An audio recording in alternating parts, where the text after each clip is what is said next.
गाड़ी चला ले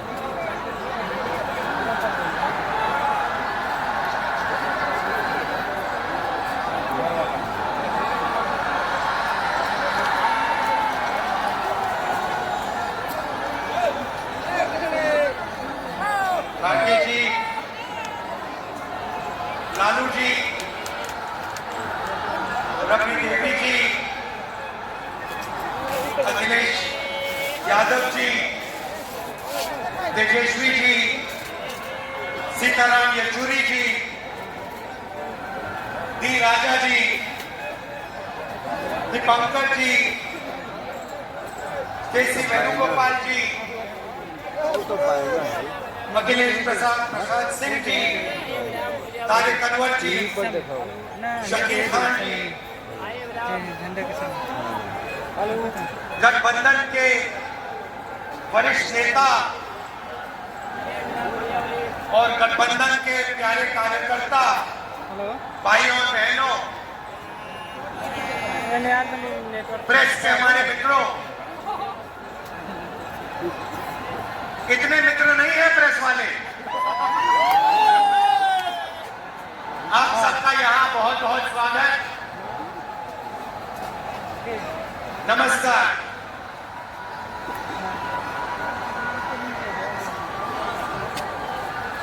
देश में जब भी बदलाव आता है वो बिहार में तूफान शुरू होता है। यहां से तूफान बाकी प्रदेशों में जाता है। ये बिहार जो है देश की राजनीति का नर्व सेंटर है, यहाँ से ही शुरुआत होती है। राहुल का भाषण सुन के आज देश में राहुल का भाषण विचारधारा की लड़ाई है। एक तरफ राहुल का नफरत, हिंसा, अहंकार और दूसरी तरफ मोहब्बत, भाईचारा और एक दूसरे की इज्जत। जैसे मैंने यात्रा में कहा,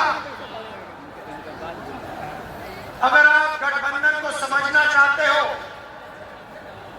एक लाइन में समझा जा सकता है, नफरत के बाजार में मोहब्बत की दुकान खोलते हैं आप।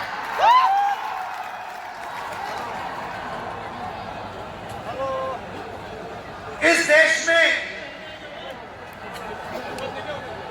नफरत क्यों फैल रही है? ये नफरत का देश नहीं है, आप सब जानते हो। आपके दिल में, हिंदुस्तान के नागरिकों के दिल में नफरत नहीं है, मोहब्बत है, प्यार है, एक दूसरे का आदर है। तो सवाल उठता है कि इस देश में नफरत क्यों फैल रही है? भाइयों बहनों, नफरत का सबसे बड़ा कारण देश में अन्याय है। अन्याय, युवाओं के खिलाफ अन्याय, आप सबके खिलाफ अन्याय, किसानों के खिलाफ अन्याय, सामाजिक अन्याय, आर्थिक अन्याय। प्रधानमंत्री जी 2-3 बड़े अरबपतियों के लिए काम करते हैं, 2-3 लोगों के लिए काम करते हैं। उनका 16 लाख करोड़ रुपया प्रधानमंत्री ने पिछले 10 सालों में माफ किया है। मैं आपसे पूछना चाहता हूं, उन्होंने हिंदुस्तान के किसान का कितना कर्जा माफ किया?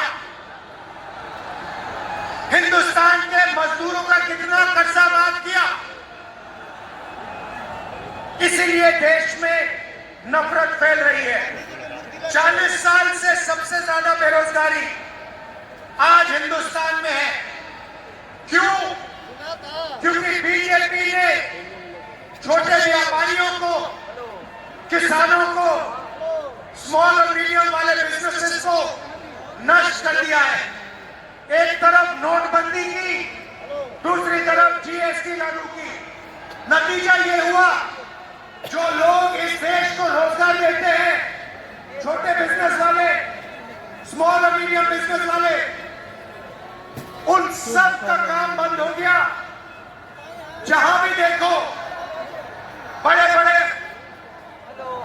बड़े उद्योगपतियों की मोनोपोली बन रही है। एक उद्योगपति के हाथ में हिंदुस्तान के सारे पोर्ट, एयरपोर्ट, इंफ्रास्ट्रक्चर, डिफेंस की इंडस्ट्री, सारी की सारी नरेंद्र मोदी जी ने एक उद्योगपति को पकड़ा दी।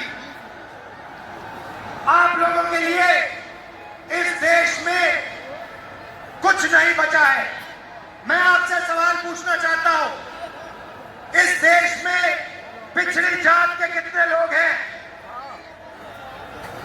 कितनी आबादी है पिछड़ी जात की? 50%। 50%। दलितों की कितनी आबादी है? 15%। आदिवासियों की कितनी आबादी है? 8%। कितनी बनती है भाई? कितनी होती है? 73% अब देखिए, 73% में से हिंदुस्तान की सबसे बड़ी कंपनियों में उनकी मालिकों की लिस्ट निकालिए, आपको एक व्यक्ति नहीं मिलेगा 73% वाला। उसके बाद मीडिया के मालिकों की लिस्ट निकालिए, बड़े बड़े इनके जो पत्रकार हैं उनकी लिस्ट निकालिए, आपको 73% में से एक नहीं मिलने वाला है। उसके बाद प्राइवेट अस्पतालों के मालिकों की लिस्ट निकालिए, स्कूल और कॉलेज जो चलाते हैं, private school, private college, private university, उनकी लिस्ट निकालिए, उधर आपको 73% का कोई नहीं मिलेगा।